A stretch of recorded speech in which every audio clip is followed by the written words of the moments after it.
Samuel Etienne, 6h30, 9h sur Europe 1. Le débrief de la matinale, maintenant les temps forts de ce que vous avez entendu ce matin sur Europe 1. Ça y est, une première médaille pour la France au JO de Rio en argent. Invaincus depuis 2012, les nageurs du relais 4x100 mètres se sont inclinés face aux Américains. C'est une victoire teintée de déception donc pour l'équipe, comme en témoigne d'ailleurs Fabien Gillot qui reste fair play malgré tout. C'était au micro de Corinne Boulou dans le journal de 7h.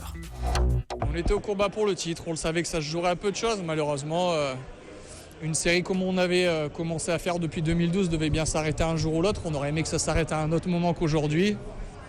Maintenant, je pense pas qu'on a à rougir. Le temps total est très rapide, plus rapide que ce qu'on a fait depuis un bon moment, depuis Londres. Donc c'était une grande finale. Bravo aux Américains. Aujourd'hui, ils ont été plus forts.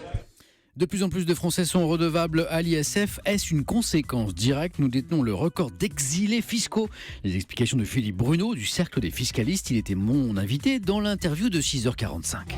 La France est devenue le premier pays exportateur de millionnaires au monde. Quelles en sont les conséquences ?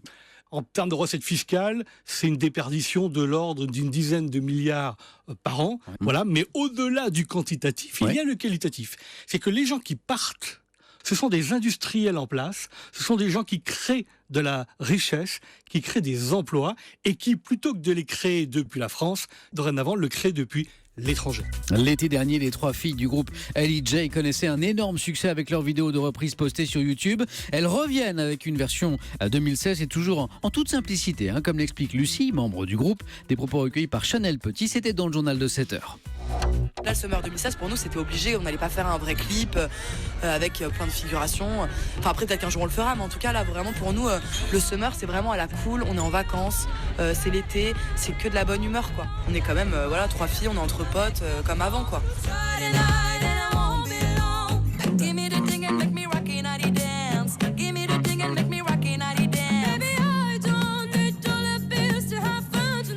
Et en musique, c'était le débrief de la matinale.